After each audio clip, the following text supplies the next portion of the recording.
अस्सलामु अलैकुम वरहमतुल्लाहि वबरकातुहू। बिस्मिल्लाहिर्रहमानिर्रहीम। अल्हम्दुलिल्लाहि रब्बिल आलमीन वस्सलातु वस्सलामु अला सय्यिदिल मुरसलीन नबियना मुहम्मद व अला आलिहि व सहबिहि अजमाइन। अम्मा बाद, फ़अऊज़ु बिल्लाहि मिनश शैतानिर रजीम। या अय्युहल्लज़ीना आमनू इज़ा क़ुमतुम इलस सलाति फ़ग़सिलू वुजूहकुम व अयदियकुम इलल मराफ़िक़ वम्सहू बिरुऊसिकुम व अर्जुलकुम इलल कअबैन। क़ाल अल-मुअल्लिफ़ हफ़िज़हुल्लाहु तआला सुननुल वुज़ू व सिफ़तुहु अव्वलन अस्सिवाकु व महल्लुहु इंदल मदमदा व तक़द्दम। सानियन ग़स्लुल कफ़्फ़ैनि सलासन फ़ी अव्वलिल वुज़ू क़ब्ल ग़स्लिल वजहि लिउरूदिल अहादीस बिही इला आखिरि। আল্লাহ পাকের সমস্ত প্রশংসা যে আল্লাহ পাক রব্বুল আলামিন আমাদেরকে সালাতের পূর্বে ওযু করে নিতে নির্দেশ দান করেছেন। সালাত ও সালাম নাযিল পেয়ে মুহাম্মদ রাসূলুল্লাহ সাল্লাল্লাহু আলাইহি ওয়াসাল্লামের উপর, যিনি ওযুর বিস্তারিত তরিকা পদ্ধতি আমাদেরকে শিখিয়েছেন।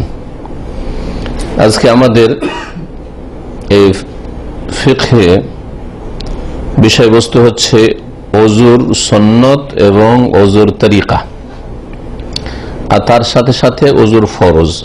এটি আরেকটি বিষয় আছে, ইনশাআল্লাহ হয়তো আমরা সেটাও আজকে শেষ করতে পারবো।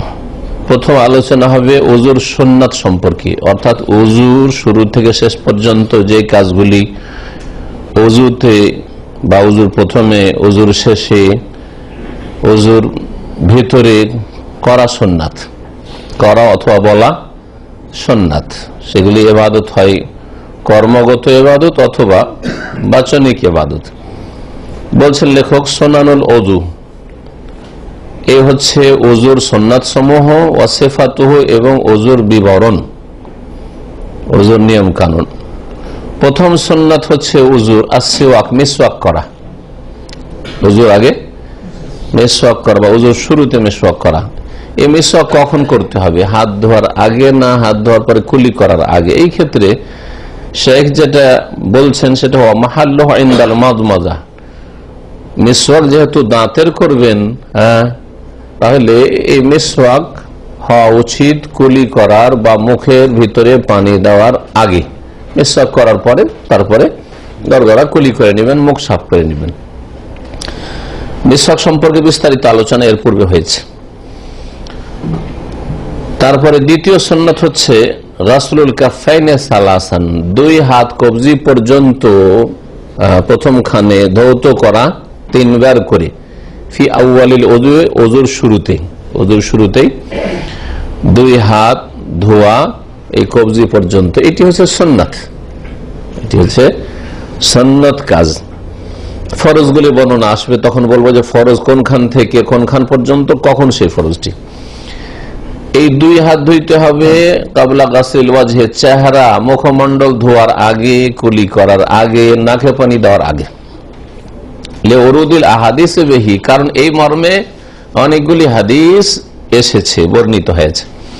3 নম্বর সুন্নাত হচ্ছে আল বাদাআতু বিল মাদমাদাতি ওয়াল ইসতিনশাক ক্বাবলা গাসলিল ওয়াজহি, মুখমণ্ডল ধোয়ার আগে কুলি করা এবং নাকে পানি দেওয়া, নাক পরিষ্কার করা। নাকে পানি দেওয়ার ক্ষেত্রে একটা হচ্ছে ইস্তেনশাক, নাকে পানি দেওয়া, টানবেন। রোজা অবস্থায় থাকলে একটু কম করে হালকা টানবেন, আর রোজা অবস্থায় না থাকলে বেশি করে একটু টান দিতে পারে রাসূলুল্লাহ সাল্লাল্লাহু আলাইহি ওয়াসাল্লাম। ইস্তিনশাক ইল্লা আন তাকুনা সাইবান, বেশি করে নাকে পানি নাও বা পানি টানো, তবে যদি রোজা অবস্থায় হও, সিয়াম অবস্থায় হও, কারণ সিয়াম অবস্থায় বেশি টানতে গিয়ে ভিতরে অনিচ্ছাকৃত পানি না চলে যায়, এজন্য সতর্কতা অবলম্বন করতে হবে। মাদমাদা মানে কুলি করা, এই কুলি করা মানে হচ্ছে ভিতরে পানিটাকে ফিরানো। কুলি করা মানে আমাদের দেশের লোকেরা ওইটাকে গড়গড়া, গড়গড়া মানে আওয়াজ করতে হবে, আর একেবারে একটা আওয়াজ করে থাকে, এটা বাড়াবাড়ি আসলে। তাই শেখ বলছেন যে এই কুলি করা, মুখে পানি দেওয়া এবং নাকে পানি দেওয়া একটু বেশি করে দেবে, সুন্দর করে দেবে, যাতে যখন সিয়াম অবস্থায়, রোজা অবস্থায় না থাকবে। ফাল মুবালাগাতু ফিল মাদমাদা, কুল্লি ভালো করে করা বা মুখে পানি দেওয়াটা ভালো করে, এটা কেমন? ইদারাতুল মা ফি জামিইল ফাম, মুখের ভিতরে মুখ গহ্বর, মুখের ভিতরে পুরোটাতে পানি ফিরানো যাতে করে সব দিকে পানি যায়। এটা হচ্ছে মদমদা, গড়গড়া করা। গড়গড়া মানে করে যে আওয়াজ করে, এটা অতিরিক্ত বাড়াবাড়ি। ওয়াফিল ইস্তিনশাকে, আর নাকে পানি দেওয়া মানে কি জাজবুল মা, পানি টানা নাকে, এলা আকসাল আরফ, নাকের অপর ভাগ পর্যন্ত, নাকের অপর ভাগ পর্যন্ত, প্রথম দিকে নাকের মধ্যভাগ অপর ভাগ। জি। 4 নম্বর সুন্নাত হচ্ছে দাড়ির খেলাল করা। যদি দাড়ি ঘন হয়, পানি দিয়ে, দাড়িতে পানি দেওয়ার পরে মুখমণ্ডলে যখন পানি দিলেন তখন দাড়িতে পানি দিবেন এবং দাড়িতে খেলাল করবেন। হাত্তা ইয়াবলুগা দাখিলাহা আহইয়ানান, যাতে করে দাড়ির ভিতরেও পানিটা প্রবেশ করে। আর এটাকে অনেকে অজীব ফরজ মনে করে, অজীব ফরজ না, এই জন্য বলছেন আহইয়ানান, কখনো কখনো। নবী করিম সাল্লাল্লাহু আলাইহি ওয়াসাল্লাম কখনো কখনো দাড়িতে খেলাল করতেন। এইরকমই হাত এবং পায়ের আঙ্গুলগুলির ফাঁকগুলিতে খেলাল করা, কারণ এই জায়গাগুলিতে এমনি শুধু পানি ঢালা যায়, যদি শুকনো থেকে যাওয়ার আশঙ্কা আছে তো এরকম করে দেবে। হ্যাঁ, আজকাল এত বেশি পানি ব্যবহার হয় যে এরকম না করলে পানি পৌঁছে যায়, কিন্তু বিশেষ করে অল্প পানি। রাসূলুল্লাহ সাল্লাল্লাহু আলাইহি ওয়াসাল্লাম মাত্র 600 গ্রাম, হ্যাঁ, এক মদ 600 গ্রাম পানি দিয়ে উজু করেছে। তো এরকম অল্প পানি দিয়ে উজু করলে স্বাভাবিক কোন রকম পানিতে উজুর অঙ্গে ফেরানো হচ্ছে, তখন খেলাল করতে হবে, না হলে শুকনো থাকার আশঙ্কা বেশি আছে। কিভাবে খেলাল করতে হবে? হাত এবং পায়ের আঙ্গুলগুলির বলছেন বেআই ইউদ খেলা বাদাহমা বেবাদ, আঙ্গুলের এক হাতের আঙ্গুলগুলিকে আর এক হাতের আঙ্গুলের ফাঁকে ঢুকাবে। এটাও কখনো কখনো, সবসময় জরুরি নয়। নবী সাল্লাল্লাহু আলাইহি ওয়াসাল্লাম কখনো করেছেন, কখনো করেননি। এক কথা উদ্দেশ্য হচ্ছে ভেজানো, যাতে করে শুকনো না থেকে যায়, আর এটা সবসময় রাসূলুল্লাহ সাল্লাল্লাহু আলাইহি ওয়াসাল্লাম করেননি।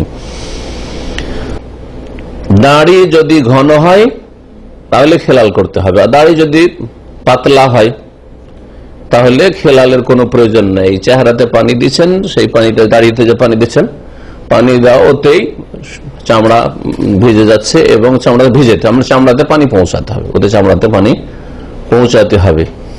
দাড়ি ঘন না পাতলা, এর মাপকাঠি কি? এর মাপকাঠি সম্পর্কে ওলামারা বলেছেন যে যদি দাড়ির ফাঁক দিয়ে দিয়ে চামড়া দেখা যায়, হ্যাঁ, দাড়ির ভিতরে যে চামড়াগুলি আছে সেটা যদি দেখা যায় তাহলে বলতে হবে যে পাতলা দাড়ি, আর যদি দেখা না যায় তাহলে ঘন দাড়ি, তখন খেয়াল করবে। 5 নম্বর সুন্নাত হচ্ছে ডান দিক থেকে উজুর অঙ্গগুলি ধোয়া শুরু করা। ডান দিক থেকে হাত যখন ধুইছেন তখন ডান হাত ধুবে, তারপরে বাম হাত ধুবে, তাই না? পা যখন ধুবেন ডান পা, তারপরে বাম পা। তো এই যে ডান দিক থেকে শুরু করা, এটা কোনো ফরজ কাজ নয়, শর্ত নয়, ওয়াজিব নয়, বরং এটা হচ্ছে সুন্নাত কাজ। আর সুন্নাত কাজ মানে ভালো কাজ, সুতরাং ইচ্ছা করে সুন্নাতের বিপরীত করবেন না। কেউ যদি ভুল করে অজ্ঞতাবশত কেউ করে নেয় তাহলে ওকে বলা যাবে তোর উজু হয়নি। এটা হচ্ছে সুন্নত বলার অর্থ। সুন্নত বলার অর্থ এই নয় যে ছেড়ে দাও, করিও না। অনেক মানুষ সুন্নত মানে ছেড়ে দাও, করিও না, না, এটা নয়। সুন্নত মানে বাই চান্স কোন একটা লোক আগে বাম হাত ধুয়ে নিয়েছে, তারপরে ডান হাত ধুয়েছে, উজু করার পরে বা উজু করার শেষে দেখছেন, আপনি দেখলেন, বললেন যে এরকম এটা তো ভুল হলো, আবার উজু করতে বলবেন না? উজু করতে বলতে হবে না, উজু হয়ে গেছে, তার উজুর অঙ্গগুলি ধোয়া হয়েছে, হয়ে গেছে। যদি সেটা ফরজ হইতো, ডান দিক থেকে শুরু করা ফরজ হইতো, তাহলে উজু হইতো না। তাহলে এই হচ্ছে হুকুমের পার্থক্য।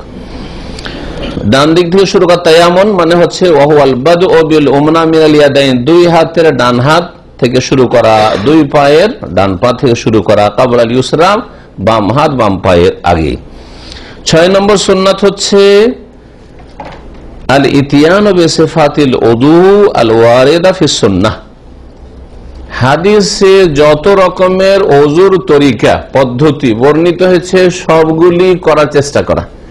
কখন এইরকম উযু করেন, কখন এইরকম করেন, কখন এইরকম করেন, কেমন কথা? ওযুর ক্ষেত্রে সবচেয়ে উত্তম হচ্ছে উযুর অঙ্গগুলি 3 বার করে ধোয়া, ঠিক আছে না? কিন্তু রাসূলুল্লাহ সাল্লাল্লাহু আলাইহি ওয়াসাল্লাম সবসময় 3 বার করে ধননি। কখন 3 বার করে ধুয়েছেন, কখনো 2 বার করে ধুয়েছেন, কখনো 1 বার করে ধুয়েছেন। তো মাঝে মধ্যে একবার করে শুধু পানি পৌঁছে গেল ভালো করে একবার ধুইলেন, এটাও মাঝে মধ্যে করবে, এটা একটা সুন্নত। যাতে করে রাসূলুল্লাহ সাল্লাল্লাহু আলাইহি ওয়াসাল্লাম যতগুলি কাজ করেছেন আর সহিহ সূত্রে যেখানে প্রমাণিত সবগুলির উপর আপনার আমল থাকে। এটা আপনার রাসূলুল্লাহ ভালোবাসার পরিচয় যে তিনি যেমন করেছেন আমি ওইরকম করছি। যদি সবচেয়ে ভালো হচ্ছে 3 বার করে ধোয়া, অধিকাংশ সময় 3 বার করে ধুইবেন, কিন্তু কখনো কখনো 1 বার বা 2 বার করবেন। কখনো কখনো রাসূলুল্লাহ সাল্লাল্লাহু আলাইহি ওয়াসাল্লাম কিছু অঙ্গ 2 বার, কিছু অঙ্গ 1 বার, কিছু অঙ্গ 3 বার করেছেন। এতে একটা লাভ হচ্ছে উম্মতের জন্য দিনকে সহজ করে দেওয়া। শর্ত না যে একই গিয়ারে থাকতে হবে, ওই 3 দিয়ে শুরু করেছে শুরু থেকে শেষ পর্যন্ত 3 তো 3, মুশকিল হয়ে যেত। কখনো ভুলে গেছেন, কোন অঙ্গ 2 হয়ে গেছে, কোন অঙ্গ 3 হয়ে গেছে, তাই না? না, যদি হাত ধোয়ার সময় কি করলেন, 3 বার করেছেন, হ্যাঁ, তারপরে কুলি করার সময় বা মুখ ধোয়ার সময় 2 বার করেছেন, পা ধোয়ার সময় 1 বার করেছেন, কোনো অসুবিধা নেই, কোনো অসুবিধা নেই, যাই যাচ্ছে। কিছু অঙ্গ 1 বার, কিছু অঙ্গ 2 বার, কিছু অঙ্গ 3 বার, যাই যাচ্ছে। তো এটিও একটি সুন্নাত যে রাসূলুল্লাহ সাল্লাল্লাহু আলাইহি সাল্লামের যে তরিকাগুলি হাদিসে বর্ণিত হয়েছে সহিহ সূত্রে সহিহ সনদে সবগুলির উপর আমল করার চেষ্টা করা। ফাতারাতান ইয়াতাওয়াদা মাররাতান মাররাতান, কখনো কখনো রাসূলুল্লাহ একবার করে ওযু করেছেন, মানে একবার করে অঙ্গগুলি ধুয়েছেন। বিআইয়াগসিলা কুল্লা উযুইন, প্রত্যেক অঙ্গ ধুয়েছেন, মাররাতান ওয়াহিদা, একবার করে। ফাতারাতান মাররাতান মাররাতান, কখনো কখনো 2 বার করে ধুয়েছেন। প্রত্যেকটি অঙ্গকে 2 বার করে ধুয়েছেন। ওয়াতারাতান সালাসান সালাসান, 3 বার করে ওযু করেছেন, তার মানে প্রত্যেকটি অঙ্গকে 3 বার করে ধৌত করেছেন। ওয়াতারাতান ইউখালিফু, কখনো কখনো বিভিন্ন রকম করেছেন, একটা ওযুতে কয়েক রকম করেছেন। কিরকম? ফায়াগসিলুল ওয়াজহা মাল মাদমাদাতি ওয়াল ইসতিনশাকে, চেহারা এবং কুলি করা, নাকে পানি দেওয়া 3 বার করেছেন হয়তো। ওয়াল ইয়াদাইন মাররাতাইন, 2 হাত ধুয়েছেন 2 বার করে।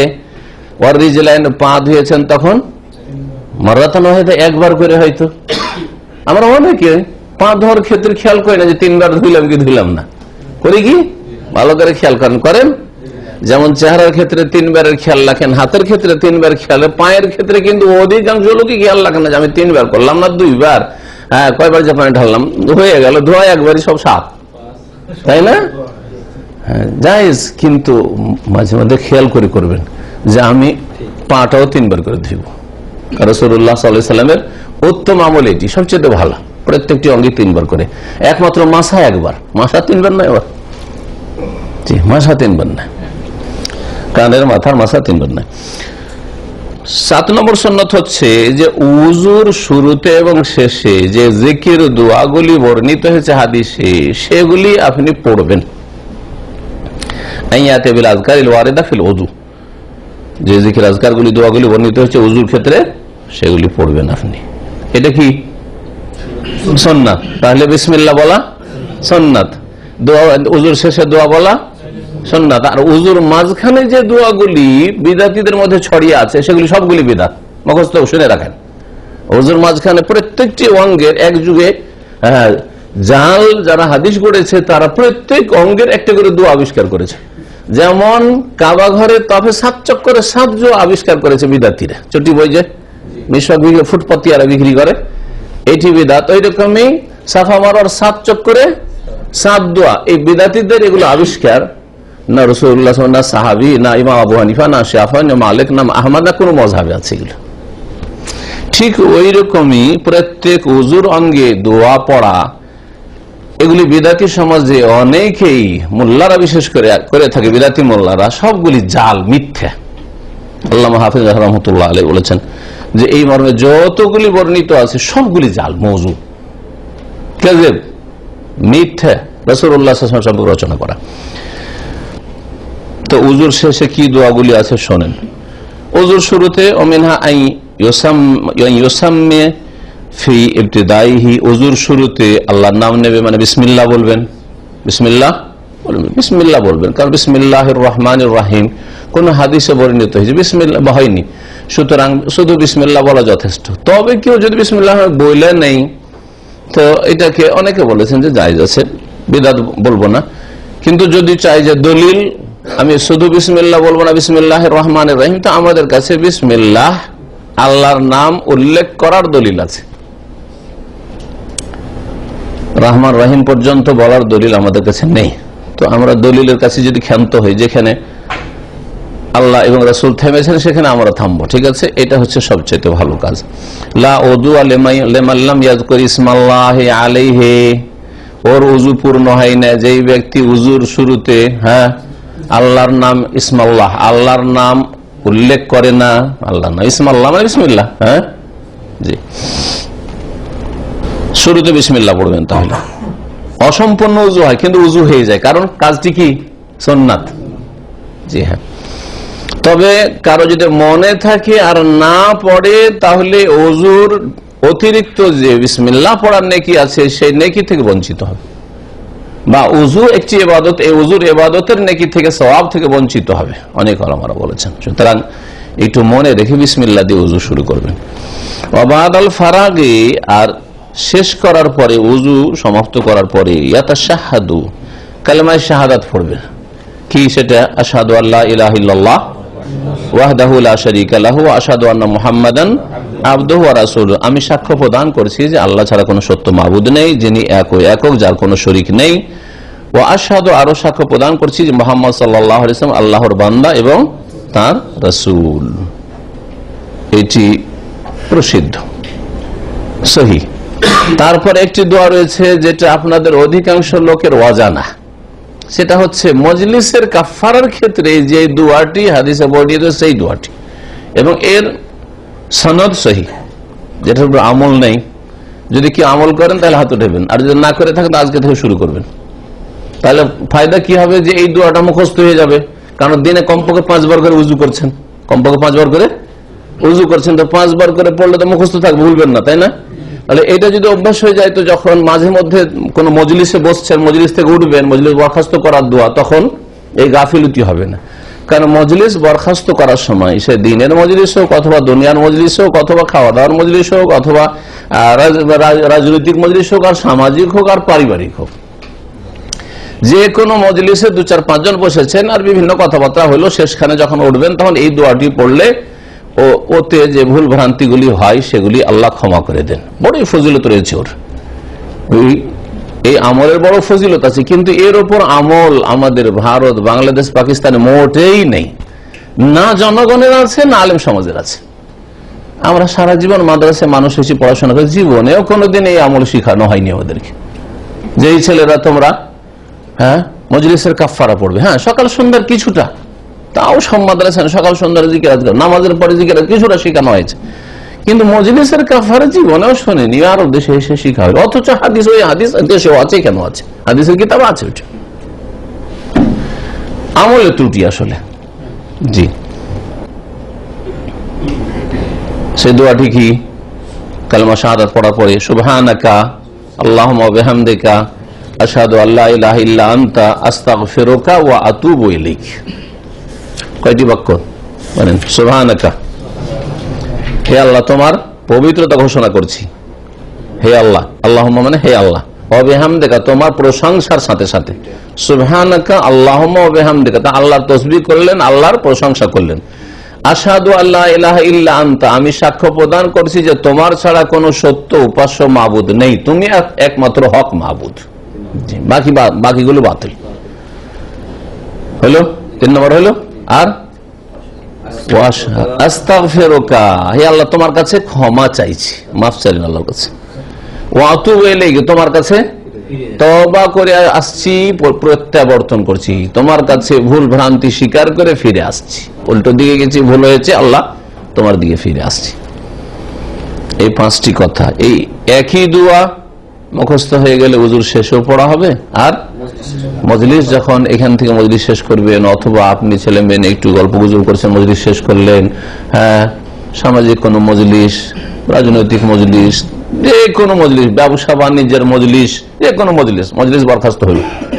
মান জালাসা ফি মাজলিসিন ফাকাসরা ফিহি লাগাতুহু, হাদিস আছে সহিহ বুখারীতে। কেউ যদি কোনো মজলিসে বসে, এনি মজলিস, যে কোনো মজলিস হোক না কেন, বৈঠক, মজলিস মানে বৈঠক, আর সেখানে আলতু ফালতু অনেক কথাবার্তা হয়ে গেল, আলতু ফালতু মানে হারাম কথা নাই, যে কোনো এমনি কথা, নিষ্প্রয়োজন কথা, বিভিন্ন রকম কথাবার্তা হইল, হারাম কথা সবসময় হারাম, জি, কিন্তু এমনি কথা জায়েজ কথাই, কিন্তু অতিরিক্ত কথা বলা ভালো কাজ নাই। প্রত্যেকটা কথা রেকর্ড হচ্ছে, ফেরেশতা রেকর্ড করছেন। রাসূলুল্লাহ সাল্লাল্লাহু আলাইহি ওয়াসাল্লাম যখন প্রয়োজন হয়তো কথা বলতেন, আর প্রয়োজন না হয়তো কখনো কথা বলতেন না, সবসময় বলতে আছেন। এটা অসভ্যদের কাজ, বেশি কথা বলা। যখন প্রয়োজন কথা বলবেন। গুনাহ মাফ হয়ে যায়, মজলিসের কি হয়ে যায়, গুনাহ মাফ হয়ে যায়।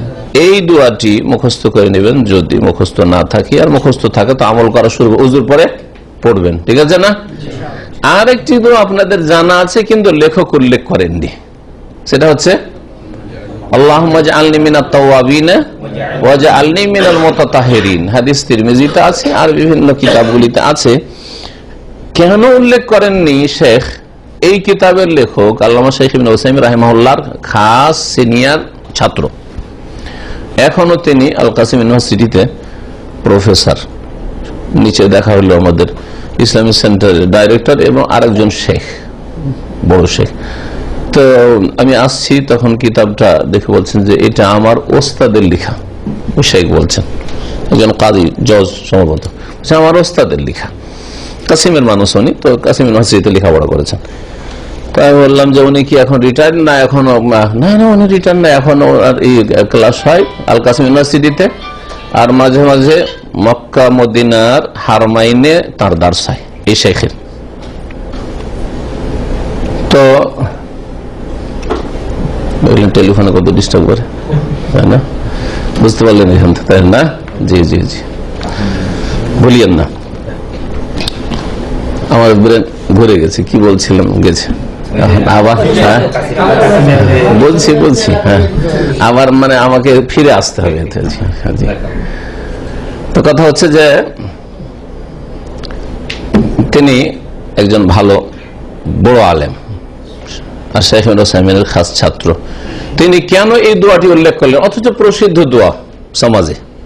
এই দোয়া সম্পর্কে এখানে আসার আগে, এর আগেও পড়েছি, কিন্তু এই সময় আবার একটু রিভাইজ দিলাম, যে দেখি ভালো করে দেখলাম রিভাইজ দিয়ে যে এই দোয়াটি সম্পর্কে, যে দোয়াটি বলছি, আলোচনা করছি, আল্লাহুম্মা জাআলনি মিনাত তাওয়াবিন ওয়া জাআলনি মিনাল মুতাতাহহিরিন, আল্লাহ আমাকে তওবাকারীদের অন্তর্ভুক্ত করে দাও, ওয়া জাআলনি আর আমাকে করে দাও মিনাল মুতাতাহহিরিন পবিত্রতা অর্জনকারীদের অন্তর্ভুক্ত, ঠিক না? এই দোয়া সম্পর্কে আলেমদের বড় দ্বিমত আছে। একটা বড় দল যেটা সাধারণভাবে বলে যাচ্ছেন সেটা হচ্ছে যে হাদিসটা হাসান বা সনদ সহিহ, সেজন্য আমল করেন। আর একদল গবেষক আলেমরা ভালো গবেষণা করে দেখছেন যে হাদিসের সনদ সহিহ না, দুর্বল, হ্যাঁ জয়ীফ। তো যার ফলে শেখের কাছে এটাই প্রাধান্য পেয়েছে যে আল্লাহুম্মা জাআলনি মিনাত তাওয়াবিন ওয়া জাআলনি মিনাল মুতাতাহহিরিন, এই হাদিসটি হচ্ছে জয়ীফ, দুর্বল, সেই জন্য উল্লেখ করেননি। আল্লাহু আলাম, ইখতিলাফ আছে ওতে, কিন্তু এই দুটি দোয়াতে কোনো দ্বিমত নেই, এই দুটি দোয়া পড়বেন। আর ওটাতে যেহেতু দ্বিমত আছে, পড়লে পড়তে পারেন, আমি নিষেধ করব না, তবে জেনে রাখা ভালো যে এটা অনেকের কাছে সাব্যস্ত নয়। জি হ্যাঁ। এখন উজুর তরিকা, সিফাতুল উযু, উজুর নিয়ম কানুন কি শুরু থেকে শেষ পর্যন্ত। সিফাত মানে বলছেন আল কাইফিয়া ওয়াল হাইয়া আল্লাতী ইয়াকুনু আলাইহা, যে ওযুর ধরন বা ওযুর পদ্ধতি যেমন হওয়া উচিত হাদিসের আলোকে ওযু। প্রথম ওযুর নিয়ত করতে হবে। নিয়ত কি করতে হবে? করতে হবে না পড়তে হবে? এই করার পড়ায় পার্থক্য করবেন। বিদাতীরা করার পড়ায় পার্থক্য করে না, তো বলে করতে হবে আর পড়ে, বলে এক কথা আর করে আর এক কাজ, তাই না? মানে আপনি নিয়ত করলেন না, আর আবার না হয়তো পড়ছে, তো পড়লেন, আপনি করলেন কই? করি তো আমরা এখানে। নিয়ত করার জায়গা হচ্ছে কলব, হৃদয়। ভালো করে শুনে রাখেন, অনেকে হেদায়েত হয়েছে শুধু এই কথাটা বুঝার পরে। কথা তো ঠিকই, বিরোধীরা বলছে নিয়ত করতে হবে, আর পড়তে শুরু করছে না হয়তো করছে। আর শুধু তারপরে এর আগে আপনাদেরকে অনেকবারই বলছে দু চারটা ইবাদত, বাকিগুলোতে নাই। হাজার হাজার ইবাদত আছে, কোনোটাতে না হয়তো পড়ে না। এর আগে বলেছি না, মনে আছে না? ভুলে গেছেন? নামাজ, রোজা, আর হজ উমরা, আর উযু, এই কয়েকটা ইবাদত শুধু নামাইতে পড়ে বিদাতীরা। আর তারপরে যাকাতও পড়ে না, সাদকাতও পড়ে না। হ্যাঁ পড়ে। তারপরে বলেন বাপ মার খেদমতও পড়ে না, পড়ে। বহু নেকির কাজ আছে, জিকির, সুবহানাল্লাহ পড়ছেন, আলহামদুলিল্লাহ পড়ছেন, আল্লাহু আকবার পড়ছেন, লা ইলাহা ইল্লাল্লাহ পড়ছেন, এগুলো ইবাদত না? এগুলো ইবাদত কোথায়? না হয়তো আমি কালেমা পড়ার নিয়ত করছি। তবে ইসলামের প্রথম পিলার কি? লা ইলাহা ইল্লাল্লাহ। দ্বিতীয় পিলার কি? নামাজ। তো নামাজের জন্য হয়তো পড়ছেন, আর প্রথম পিলারের জন্য আপনি হয়তো পড়ছেন, এটা কেমন ইবাদত ছিল আপনার? আশ্চর্য কথা, বুঝতে পারছেন? জি হ্যাঁ, আল্লাহ পাক দিমাগ দিয়েছে, হ্যাঁ মস্তিষ্ক দিয়েছে, আপনাকে আল্লাহ ব্রেন দিয়েছে, যেমন আমাকেও দিয়েছে আর বিদাতিকেও দিয়েছে। সুতরাং আপনার মস্তিষ্ক দিয়ে কাজ নেন। হ্যাঁ, আপনি যেমন নিজের জিভায় খাওয়া দাওয়া করেন, কেউ অন্যের জিভাতে খাওয়া দাওয়া করেন না। আমাকে স্বাদ লাগলো না, আমি খাই না, আপনাদের সকলকে স্বাদ লাগছে, ঠিক কিনা? আমাকে স্বাদ লাগছে, আমি খাচ্ছি, আপনাদের কাউকে স্বাদ লাগে না, খাচ্ছেন না, হচ্ছে না? নিজের রুচিতে যেমন খাচ্ছেন, তেমনি নিজের স্বাদে নিজে ইসলাম কোরআন হাদিস শিখে আমল করতে হবে। আর বিদাতি মোল্লাতে লিখে দিল, বলে দিল, দলিল নাই, কিছুই নাই, জানলাম না, শিখলাম না। আরে হুজুররা তো বলছে না, হয়তো আরে হুজুররা খাচ্ছে, আপনি খাবেন নাকি? হ্যাঁ না, কখন না। আপনাকে আপনার জবানে যেমন দুনিয়ার খাওয়া দাওয়া করছেন, পানাহার করছেন, তেমনি আপনাকে দিন ইসলাম শিখেন, নিজে ইসলামের স্বাদ চাকতে হবে। আল্লাহ যেন তৌফিক দান করেন। উজুর নিয়ত করতে হবে। উজুর নিয়ত অন্তরে করা হয়, যেটা শর্ত ফরজ। যদি অন্তরে নিয়ত না করেন তাহলে উজু হবে না। নিয়ত করা মানে আমি যখনই আপনি এই কাজটা, উজুর কাজটা শুরু করেছেন, তখনই আপনার মনে মনে এই সংকল্প, অন্তরের সংকল্প হচ্ছে, ইচ্ছা হচ্ছে যে আমি এটার মাধ্যমে কি করছি, তাহারাত অর্জন করছি, পবিত্রতা অর্জন করছি। যদি সেখানে এই নিয়ত না করে যদি মনে করেন যে আমাকে খুব গরম লেগেছে এই জন্য শরীরটা ঠান্ডা করছি, তাহলে এটা নিয়ত হইল না। নিয়তটা কি? পবিত্রতার নিয়ত হয়নি, আপনার শরীর ঠান্ডা করার নিয়ত হয়েছে, তাহলে উজুর নিয়ত হইল না। আমার গায়ে কাদা মাটি লেগে আছে, সেই জন্য আমি হাত মুখ গুলো সব উজুর, সবগুলি অঙ্গ ধুলেন, আপনি উজুর সিরিয়ালে ধুলেন, কিন্তু কিসের জন্য ধুলেন? কাদা মাটি লেগে আছে সেই জন্য, তাহলে উজুর নিয়ত হইল না। যখন পবিত্রতা অন্তরে এই কথা আসলো যে আমি পবিত্রতা অর্জন করার জন্য অঙ্গ প্রত্যঙ্গগুলো ধৌত করছি, বা মাথার মাসাই করছি, কানের মাসা করছি, বা করবো, এক্ষুনি শুরু করব, এটা হচ্ছে অন্তরের সংকল্প, এর নাম হচ্ছে নিয়ত। এক কথা, নিয়ত মানে হচ্ছে অন্তরের সংকল্প, আজিমাতুল কলব। শাব্দিক অর্থ হচ্ছে অন্তরের ইচ্ছা। লেমা ইউশরাউ লাহু আল ওযু মিন সালাতিন আও নাহবিহা, যার জন্য, যেই কাজগুলির জন্য উযু করা হয়, ওই কাজগুলোর জন্য উযু করছেন। উযু করছেন তার মানে আপনি নামাজ পড়বেন হয়তো, উযু করছেন তার মানে আপনি কাবার তওয়াফ করবেন হয়তো, উযু করছেন তার মানে আপনি কোরআন স্পর্শ করবেন হয়তো, অথবা উযু করছেন যে আমি উযুর অবস্থায় থাকবো সবসময়, সেই জন্য হয়তো। এটা শেষ। জি, সুম্মা ইয়াকুলু, তারপরে বিসমিল্লাহ বলবেন। নিয়ত অন্তরে করার পরে বিসমিল্লাহ। তাহলে জবান শুরু করে বিসমিল্লাহ দিয়ে, নাওয়াইতুল ওযুআ লিরাফিল হাদাসে, এগুলো বিদআতীদের বানানো, কোন হাদিসেও নেই, আর কোন ফিকহের কিতাবও নেই, না হেদায়েত হানাফিদের বড় বড় ফিকহাতেও নেই, কোনটাতে নেই। সুম্মা ইয়াগসিলু কাফাইহি সালাসা মাররাত, তারপরে দুই হাত ধুইবেন তিনবার। দুই হাত, কাফ মানে হচ্ছে এই হাতের কবজি পর্যন্ত। সুম্মা ইয়াতামাদমাদু, তারপরে কুলি করবে। ওয়াস্তানশিকু, নাকে পানি দেবে। এই কুলি করা, নাকে পানি দাও, দুইবার করে পানি নিয়ে একদল বলছেন, আর আরেক দল বলছেন একবার পানি নিয়ে। এটাই হচ্ছে হাদিসের দলিলের দিক থেকে শক্তিশালী। একবার এমন করে পানি নেবেন যে কিছুটা অংশ মুখে আর কিছুটা নাকে। অভ্যাস না তাহলে প্রথমে একটু আপনাকে হয়তো জটিল লাগবে, হ্যাঁ, কিন্তু অভ্যাস করে নিলেও অসুবিধা নেই, কারণ সহিহ হাদিস দ্বারা এটা প্রমাণিত। নবী সাল্লাল্লাহু আলাইহি সাল্লাম মিন গারফাতিন ওয়াহিদা, একবার পানি নিয়েই মুখে দিয়েছেন আর নাকে দিয়েছেন। মিন কাফিন ওয়াহিদা, এই জন্য লেখক লিখছেন যে একবার পানি নিয়ে এইভাবে। ওয়ানসুরুল মা মিন আনফিহি বিয়াসারি, বাম হাত দিয়ে তারপর নাকে যে পানি দিয়েছেন, নাক পরিষ্কার। নাক পরিষ্কার করার সময় কিন্তু ডান হাত ইউজ করবেন না, কারণ এটা হচ্ছে পরিষ্কার করা, এটা হচ্ছে নোংরা কাজ। সুতরাং কি দিয়ে করতে হবে? বাম হাত দিয়ে করতে হবে। ওয়াগসিল ওয়াজহু, তারপরে মুখমণ্ডল ধৌত করবে। চেহারা, ওয়াজ, চেহারা কত দূর থেকে কত দূর পর্যন্ত? বর্ডার বলছেন, লম্বাইতে আর চওড়াইতে বলছেন। ওয়াহাদ্দুল ওয়াজহি, চেহারার বর্ডার হচ্ছে, সীমানা হচ্ছে, তুলান লম্বা ভাবে, মিম্মানাবেতে শারির রাস, মাথার যেখানে চুল গজানো শুরু হয় সামনের দিকে, কারো টাকলায় উঠে গেছে ও ধরা যাবে না, কিন্তু যেখানে সাধারণত চুল গজানো শুরু হয় ওখান থেকে ধরতে হবে। জি, কপালের ওপর, এখান থেকে শুরু করে কতদূর পর্যন্ত? সাধারণত মাথার চুল যেখান থেকে গজায় ওই স্থান থেকে শুরু করি, ইলা মান হাদারা মিনাল লাহইয়াইনি, নিচের দিকে এই যে হাড্ডি, দুটো হাড্ডি আছে দাড়ির নিচের অংশে, এই সাইডে একটা হাড্ডি আছে, এই সাইডে একটা হাড্ডি, দুটো গিয়ে এখানে মিলছে, এখানে গিয়ে দুটো হাড্ডি মিলছে। জি হ্যাঁ, বকরি ছাগলের মাথাটা খালিয়ে তখন দেখে নিবেন কেমন হয়, তাহলে বুঝতে পারবেন। মানুষের হয়তো বুঝতে পারেন না, চামড়া দিয়ে ঢাকা আছে, এই দিক থেকে একটা হাড্ডি এসছে, এদিক থেকে একটা এসছে, আর দুটো এসে এখানে মিলেছে। এই যে মিলিত হয়েছে, এই জায়গাটার নাম হচ্ছে জিকিন, মানে থুতনি। থুতনি বলেন তোমরা না, বুঝলেন? থুতনি, এটাকে জিকিন বলে। আর ওরা অনেকে এইখানে করে কি রাখে, শুধু এইটুকু দাড়ি রাখে। আর ওইটা যেহেতু আরবি ভাষায় দাড়ি না, দাড়ি মানে পুরো এই যে লাহিয়া, লাহিয়া হাড্ডিটাকে বলে। এই পুরো যদি হাড্ডিটার উপরে পুরোটা রাখা হয় তার ওর নাম নাই লাহিয়া, আর এইটুকু জায়গার নাম হচ্ছে জিকিন। সেই জন্য এরা কি বলে, যার এখানে থুতনি দাড়ি থাকে তাকে বলে আবু জিকিন। আরবদের সাথে যা চলাফেরা করবেন কি বলবে, কার কথা বলছে, অমুক ওই আমরা বলি দাড়িওয়ালার কথা, ওই এরা বলবে জিকিনওয়ালার কথা, আবু জিকিন। আবু জিকিন মানে জিকিনওয়ালা। জি, তাহলে ওইটা ওরাও বুঝে যে এটা দাড়ি হয়নি, আসলে থুতনি। হ্যাঁ, থুতনি মার্খা দাড়ি। জি, তাহলে উপর দিকে এখান থেকে শুরু করে কত দূর পর্যন্ত ধুবেন? হ্যাঁ, এলামান হাদারা, নিচের দিকে মিনাল্লাহ ইয়াইনে, যতদূর পর্যন্ত এই হাড্ডিটা নেমেছে, হাড্ডি নেমেছে এই থুতনির নিচে পর্যন্ত। ও জিকিন, এই যে জিকিন শব্দ এসছে, থুতনির নিচে পর্যন্ত। আর এইগুলোতে হাড্ডির নিচে, যেখানে হাড্ডি শেষ হয়েছে দিয়ে এখন আবার নরম জায়গা শুরু হচ্ছে। হ্যাঁ, জি জি জি, যে টনসিল এগুলোতেই আছে, যে এই পর্যন্ত। লাহিয়া কাকে বলে?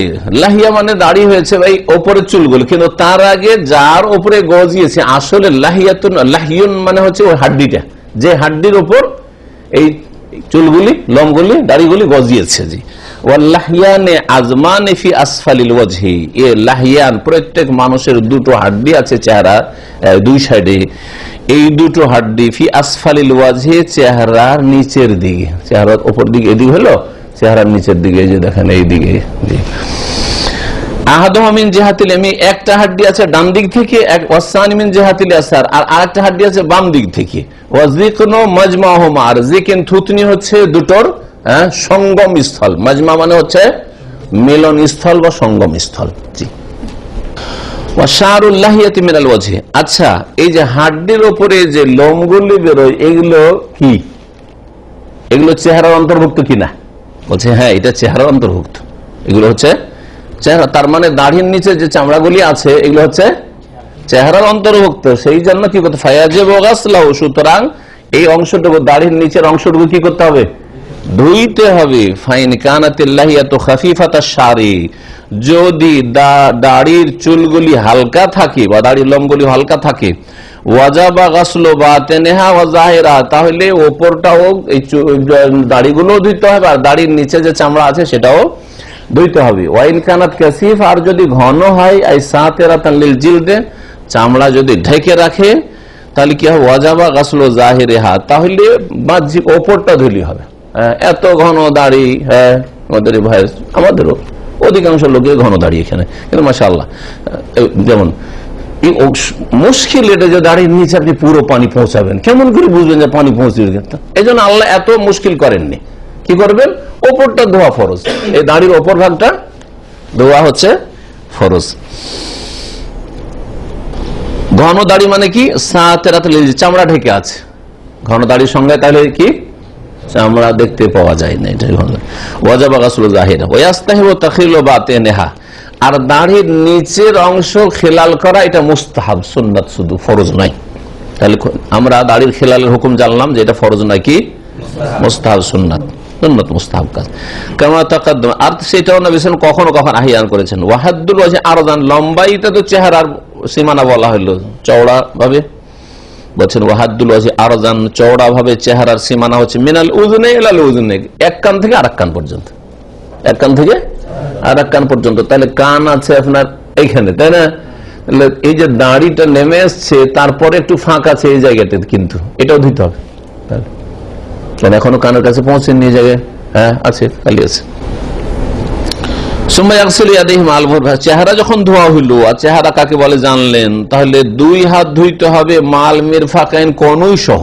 কনুই বলেছি গত সপ্তাহে, কনুই হচ্ছে এই যে হাড্ডি উঁচা হয়ে আছে, এইদিকে এটা উঁচা আছে, এই যে উঁচা আছে, এইগুলো হচ্ছে কনুইয়ের হাড্ডি। ওয়াহাদুল ইয়াদে হোনা, এই হাত ধোয়া যে ফরজ কত দূর থেকে কত দূর? প্রথম এতটুকু যে ধোয়া দিয়ে শুরু করেছে উজু, ওটার হুকুম কি ছিল?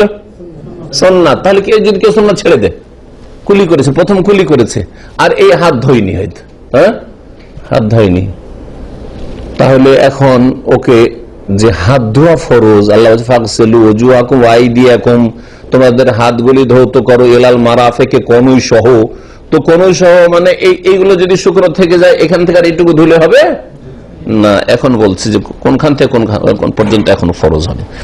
ও হাদুল ইয়াদে হোনা, এখানে হাতের সীমানা হচ্ছে মিন রউসিল আসাবে মাল আযাফিরি ইল আউয়ালিল আদুদে, আঙ্গুলগুলির অগ্রভাগে যে নখ রয়েছে, এই যে নখের অগ্রভাগ থেকে শুরু করে কতদূর পর্যন্ত? বাহু শুরু হওয়া পর্যন্ত। এই কনই সহ ধুইবেন, কনইয়ের পরে কি হচ্ছে? কনইয়ের যে হাড্ডি আছে, হাড্ডির পরে বাহু শুরু হচ্ছে, এটা বাহু, আদুদ আরবিতে বলে। তো এটাকে আদুদ বলে, এটাকে সাইদ বলে, এটাকে রুস্ক বলে, এটাকে কফ বলে। হাতের এক একটা অংশের আরবির শব্দ আছে, মানে বাংলাতে হয়তো অনেক শব্দ খুঁজে পাবেন না হয়তো। জি,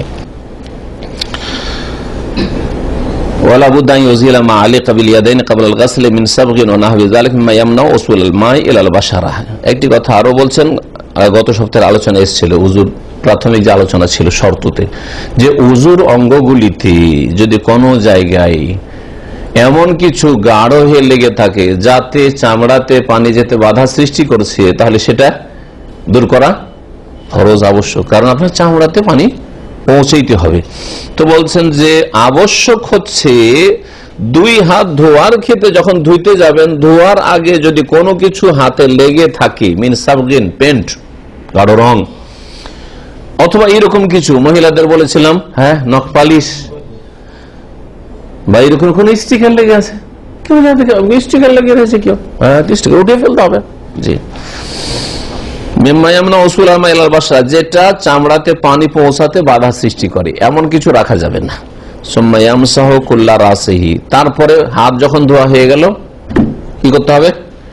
মাথার মাসে করতে হবে। মাথার মাসা কতটুকু করতে হবে?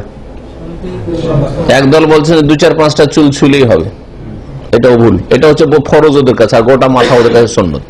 আর একদল বলছে 4 ভাগের 1 ভাগ মাথার মাসা করলেই হবে, ওতে মাসা হয়ে গেল, আর বাকিটা হচ্ছে সুন্নত, মুস্তাহাব। তবে সঠিক মত হচ্ছে যে রাসূলুল্লাহ জীবনেও মাথার কিছু অংশের মাসা করে ছেড়ে দেননি, পুরো মাথার মাসা করেছেন। সেই জন্য পুরো মাথার মাসে করা ফরজ। কিছু অংশ 4 ভাগ 3 ভাগ এরকম করে কেউ যদি ছেড়ে দেয় তো মাথার মাসে হবে না। তাই বলছেন লেখক, কুল্লা রাসি, অতঃপর পুরো মাথার মাসা করবে, বা উজনাই হে, 2 কানেরও মাসা করবে। এই মাসা হবে মাথার এবং কানের মাররাতান ওয়াহিদ, একবার করে। এই হাত ধোয়ার পরে দেখছেন যে হাতে পানি আছে, একটু পানি আছে, এই পানি দিয়ে কি মাথার মাসা চলবে? না, চলবে না। মাথার মাসার জন্য নতুন করে পানি নিতে হবে। ভালো করে শুনে রাখেন, মাথার মাসার জন্য নতুন পানি নিতে হবে। কিন্তু মাথার মাসা করার পরে, মাথার মাসার জন্য পানি নিলেন, মাথার মাসা করার পরে হাতে কিছু পানি আছে, ওই পানি দিয়ে কানের মাসা করা যাবে না, আবার নতুন পানি নিতে হবে? না, ওই পানি দিয়ে এই ক্ষেত্রে, কারণ মাথার মাসা আর কানের মাসা একই অঙ্গ, একটা অঙ্গ। ওয়ামসাহু বিরউসিকুম, আল্লাহ বলছে তোমাদের মাথার মাসে করো, এই মাথার মধ্যে কান শামিল, আলাদা করে কান আল্লাহ পাক বর্ণনা করেননি। এজন্য একটি হাদিসে আল উজনানু মিনার রাস, 2 কান মাথারই অন্তর্ভুক্ত। যখন বলবেন যে অমুকের মাথাতে আঘাত পেয়েছে, যেমন মাথা মানে এখানেও আঘাত পেতে পারে, আবার কানের এই দিকেও আঘাত পাবে, এটাও মাথা, এটা পুরোটা হচ্ছে মাথা, পুরোটাই মাথা। তো মাথার মধ্যে কানটা মাথারই অংশ বলেছেন নবী সাল্লাল্লাহু আলাইহি ওয়াসাল্লাম। জি, এই ক্ষেত্রে তারপরে বলছেন এই মাসা হবে একবার শুধু। গায়রাল বালাল আল বাকি মিন গাসলি ইয়াদিহি, 2 হাত ধোয়ার পরে যে হাতে রস ছিল সেটা দিয়ে নয়, নতুন করে পানি নেবে। ওয়াসিফাতু মাসির রাস, এখন মাথার মাসার তরিকা কি? মাথার মাসার তরিকার ক্ষেত্রে আমাদের দেশে খুব ভুল আছে।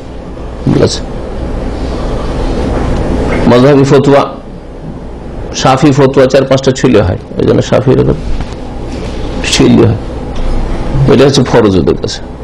হানাফি ফতোয়া আছে 4 ভাগের 1 ভাগ এরকম করলে হয়, এদিক থেকে একটু নিলে হয়। হ্যাঁ, আর কোরআন এবং হাদিস বলছে এবং নবী সাল্লাল্লাহু আলাইহি সাল্লামের সুন্নাত বলছে যে পুরো মাথার মাসা করতে, কি করতে হবে? পুরো মাথার মাসা করতে হবে। এদিকে এদিকে চলে আসো, শেখ সালেম চলে আসো, এদিকে আপনারা নিচে বসে যান। এখন মাথার মাসার তরিকা দেখেন,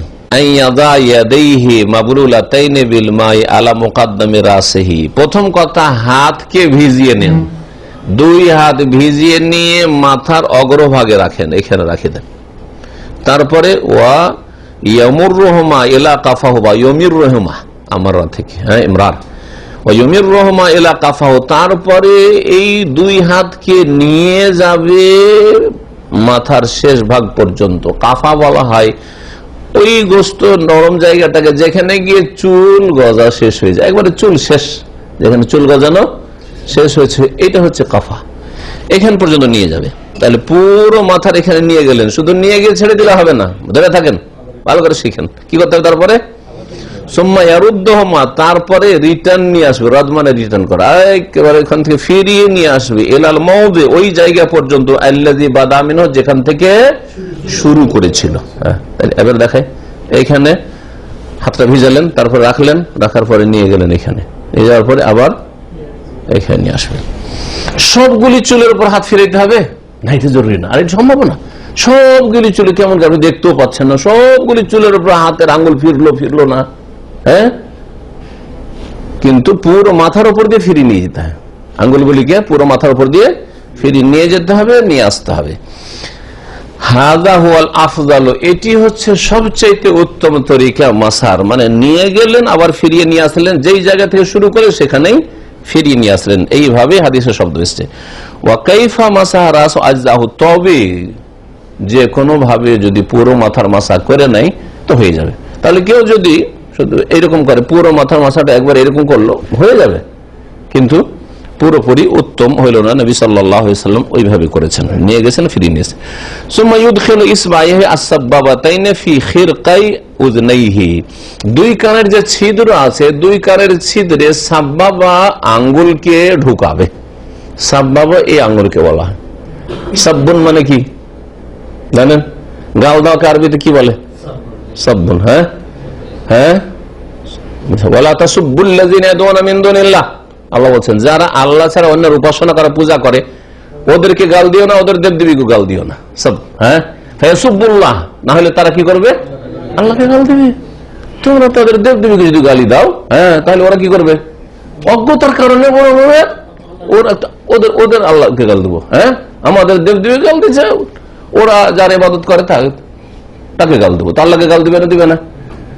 তো রিয়াকশনে যদি দেখা যায় ক্ষতি হচ্ছে, অথচ মাবুদ হচ্ছে বাতিল মাবুদ, বাতিল উপাস্য, তারপর গাল দেওয়া যাবে না, ইসলাম নিষেধ করছে।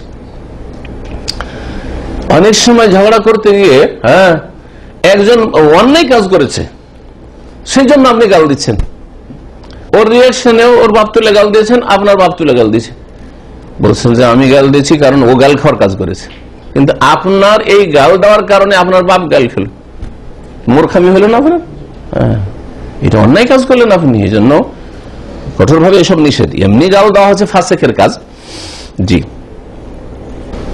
এই আঙ্গুলকে সাব্বাবা কেন বলা হয়েছে? জাহিলিয়াতের যুগে এই নাম পড়েছে, ইসলাম আসার পূর্বে এই নাম পড়েছে। ইসলাম আসার পরে এর নাম হচ্ছে শাহাদাতের আঙ্গুল। শাহাদাতের আঙ্গুল নাম বদলে গেছে, যদিও আগের নামটাও আছে, কিন্তু নাম আসলে ইসলাম আসার পরে পরিবর্তন হয়ে গেছে। শাহাদাতের আঙ্গুল ইসলামে কেন বলা হলো? আশহাদু, আমরা বলি, হ্যাঁ, আশহাদু আল্লা ইলাহা ইল্লাল্লাহ, আল্লাহর ওয়াহদানিয়তের, একত্বের সাক্ষ্য প্রদান করি, সেই জন্য শাহাদাতের আঙ্গুল হয়ে গেছে এর নাম। কিন্তু আরবরা যে নাম রেখেছিল কি জন্য? কাউকে গাল দিতে হইলে, ধমকাইতে চমকাইতে হইলে, এই বেটা তোকে দেখবো, বলেন না, বলেন না? হ্যাঁ, আমরা বিভিন্ন ভাষাতে বলেন, আমি একটা দিয়ে বুঝাইলাম, তাই না? কাউকে যদি বলতে হয় তোকে দেখবো, আমি দেখবো, কি করেন? কোনদিন এটা ঝুঁকিয়েছে? দেখবো দেখবো, কোনদিন দেখেছেন? না, এটাই ঝুঁকান। হ্যাঁ, এই জন্য সাবাবা, গাল দেওয়া, ঝগড়া করা, এটা দিয়া মানুষ করে সাবাবা। ইসলামের নামটা বদলে দেওয়া হয়েছে। জি, 5টি আঙ্গুলের নাম আছে, বাংলা তো আছে, ইংরেজি তো আছে, আরবি তো আছে, বুঝা গেছে? যে এটার নাম হচ্ছে শাহাদাতের আঙ্গুল বা সাবাবার আঙ্গুল। তাহলে এই আঙ্গুলকে, এই দুটো আঙ্গুলকে কোথায় ঢুকাইতে হবে? কানে ঢুকাইতে হবে। ভালো করে শুনে রাখেন, এই ক্ষেত্রে খুব বাড়াবাড়ি আছে আমাদের দেশের মানুষরে। কি করে? হ্যাঁ রে, এমন ঘষাঘষি করে মনে হচ্ছে কানের ভিতরে ছাল চামড়া উঠিয়ে দেবে। এইদিকে এইদিকে এইদিকে যতগুলো জায়গা আছে ওর ময়লা সাফ করে, যদি ধুলোবালি সাফ করে এরকম করে অনেকে দেখেছি। বাড়াবাড়ি এগুলো, এগুলো গলু গলু নিষেধ, বাড়াবাড়ি ইয়াকুয়াল গলু, সাবধান, বাড়াবাড়ি করবে না, শুধু ঢুকিয়ে রাখবেন ব্যাস, আর বেশি কাজ নেই কিছু। ভালো করে শুনে রাখেন।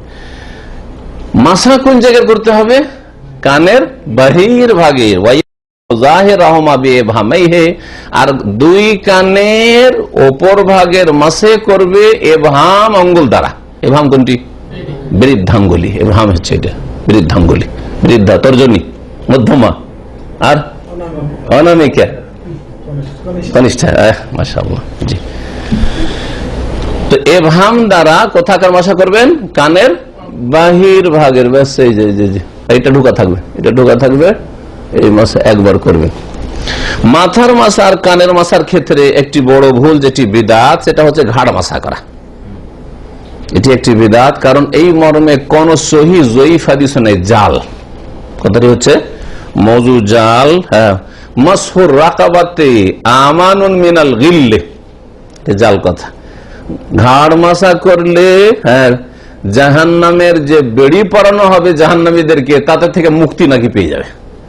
আর এই জাল কথার, এই জালিয়াতির আশাতে হ্যাঁ কি করে? ঘাড় মাসার বিদাত করে আমাদের এক শ্রেণীর ভাইরা। এই বিদাত করবেন না, যাদের অভ্যাস আছে এটা ছেড়ে দেন, না হলে এইভাবে নবীর তরিকা ভিন্ন উজু করে, বিদাতি তরিকা উজু করে উজু হবে না।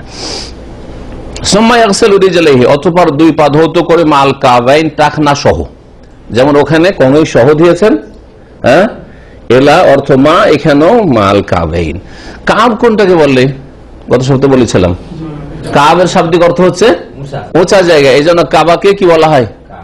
উঁচা ঘর। ওই রকম উঁচা ঘর মক্কায় ছিল না, ছোট ছোট কোন রকম করে ঘর তৈরি করে মানুষ বাস করত। তুলনামূলক হ্যাঁ আরব দেশে কাবা ঘরটা কি ছিল? বেশ উঁচা করে। দেখেন এখন ওই রকম উঁচা আছে যেরকম উঁচা সেই কালে ছিল। যদিও এখন মূল্যবান, হ্যাঁ তাতে কিছু লাগানো হয়েছে, সেটা আলাদা কথা, কিন্তু কাবা অতটাই উঁচা যতটা উঁচা ওই কালে ছিল। সবচেয়ে উঁচা ঘর ছিল কাবা। তো কাব বলা হয় ওই দুটো হাড্ডি কি আলাজমান আন্নাতে আনে, যেই দুটো উঁচু হয়ে আছে, ফি আসফালি সাকি, মানুষের পায়ের, হ্যাঁ যে পিণ্ডলি রয়েছে পায়ের গোছার নিচের দিকে, এই সাইডে উঁচা আছে একটা হাড্ডি, আর এই সাইডে হ্যাঁ বাহির দিকে একটা, আর ভিতর দিকে প্রত্যেক পায়ে দুটো করে কাব আছে। এই জন্য আল্লাহ কাবাইন দ্বিবচন বলেছেন, ও আরজুলাকুম ইলাল কাবাইন। এখান থেকে উজুর তরিকা হয়ে গেল বর্ণনা করা। যদি কোনো কথা কারো জানার থাকে তো বক্তব্যের শেষখানে জিজ্ঞেস করবেন। আচ্ছা, কারো যদি হাত কাটা আছে, পা কাটা আছে, পা ধুইতে হবে কিনা? উজুতে কি করতে হবে? পা ধুইতে হবে। হাত ধুইতে হবে না? হাত কাটা আছে কারো, পা কাটা আছে, বা জন্মসূত্রে তার হাত নাই পা নেই, তো কি করবে? এই মশলা শুনে আমার কান মাকতু আলিয়াদ, কারো যদি হাত কাটা থাকে অথবা আবির রিজিল পা কাটা থাকে, ফাইন ইয়াগসিলু মা বাকিয়া মিনা যিরা, যতটা অবশিষ্ট আছে। ধোয়ার হুকুম আল্লাহ বলেছেন এই পর্যন্ত, তাই না? তাহলে কারো যদি একটু বেঁচে থাকে ওইটুকু ধুবে, কিন্তু কারো যদি এখান থেকে কাটা থাকে হ্যাঁ তাহলে আর ধোয়াই লাগবে না, ধোয়ার আর কোনো ধোয়ার অঙ্গই নাই, শেষ। হ্যাঁ পা এইরকমই, হ্যাঁ যদি টাকনার নিচে একটু থাকে তো ওইটুকু ধুইতে হবে তাকে, কিন্তু যদি না থাকে টাকনার উপর তো তার কি করা আছে? কাটা আছে, তাহলে আর ধোয়ার অঙ্গই নেই তার। জি, পায়ের যেটুকু অবশিষ্ট আছে অথবা যেটুকু আছে, কারণ আল্লাহ বলেছেন ফাত্তাকুল্লাহ মাস্তাতাতুম, তোমরা যথাসাধ্য আল্লাহকে ভয় করো। সূরা তাগাবুন আয়াত নম্বর 16। নবী করিম সাল্লাল্লাহু আলাইহি ওয়াসাল্লামের বুখারী মুসলিম হাদিস, আমি তোমাদেরকে কোনো হুকুম করলে ফাতু মিনহু মাস্তাতাতুম, তোমরা সেটা পালন করো যতটুকু পারো, যথাসাধ্য। কিন্তু ফরজ ওয়াজিবের ক্ষেত্রে নয়। ফরজ ওয়াজিবে যতটুকু পারো নয়, পুরোটাই করতে হবে না। কেউ যদি বলে আমি ফজর নামাজ পড়তে পারি না, 15 রাকাত পড়ছি, ফজরটা পারি না, চলবে নাকি? হ্যাঁ, তাহলে এটা হচ্ছে সুন্নত মুস্তাহাবের ক্ষেত্রে। তোমাকে কোনো হুকুম যদি করা হয় সেটা সুন্নত হয়, তাহলে যতটা পারো করো। হ্যাঁ, অথবা ফরজের ক্ষেত্রে যেখানে যেখানে ডিসকাউন্ট রয়েছে যতটা পারো করো। যেমন রোজা আল্লাহ ফরজ করেছেন, ঠিক না? কিন্তু ডিসকাউন্ট কি দিয়েছেন? যদি সফরে থাকো তাহলে ছাড়তে পারো, অন্য সময় রাখতে পারো, ঠিক না? অসুস্থ থাকো ছাড়তে পারো, পরে রাখতে পারো। এখন রোজা অসুস্থ আছি কিন্তু রোজা রাখতে পারছি, অসুবিধা নেই, তা রাখতে পারেন। তুমি নামাজ তা যথাসাধ্য আল্লাহকে ভয় করো বা যথাসাধ্য পালন করো। আর যদি দেখেন যে না ভাই আজকে তো আমি রোজা রাখতে পারলাম না অসুস্থতার কারণে, এমন অসুস্থ অথবা সফরের কারণে সেটা কষ্ট হবে, তাহলে রাখবেন না। ফাতুমি নামাজটা তাতু, কিন্তু এই নয় যে আপনি ফরজের পরিমাণে আমি এতটা পারছি না, আপনার চাইতে কমজোর লোক পারছে। তাহলে প্রত্যেকটি বিষয় শুধু নামাজের ক্ষেত্রে নয়, জাকাতের ক্ষেত্রে একজন কৃপণ বলবে যে শতকরা 2.5 টাকায় 1 লাখ টাকা আছে, সেজন্য আমি 2,500 এটা আমি পারছি না। আর একজন বলবে আমি 10,000 দিতে পারি, 1 লাখ টাকায় 10,000 দিতে পারবো আলহামদুলিল্লাহ। তুমি 10,000 দিতে পারো, আপনি 2,500 কি করে পারবেন না? তাহলে চলবে কি যুক্তি? না, ওইটা চলবে না, ফরজের ক্ষেত্রে চলবে না। জি হ্যাঁ, আমি ফজর করতে পারছি না বা আমি নাইট ডিউটি করে আসি আর তারপরে সুই জোহর পড়তে পারছি না, অনেকে এইরকম যারা নামাজের পরোয়া করে না, ইচ্ছা মতো নামাজ পড়ে, নামাজ এইভাবে চলবে না।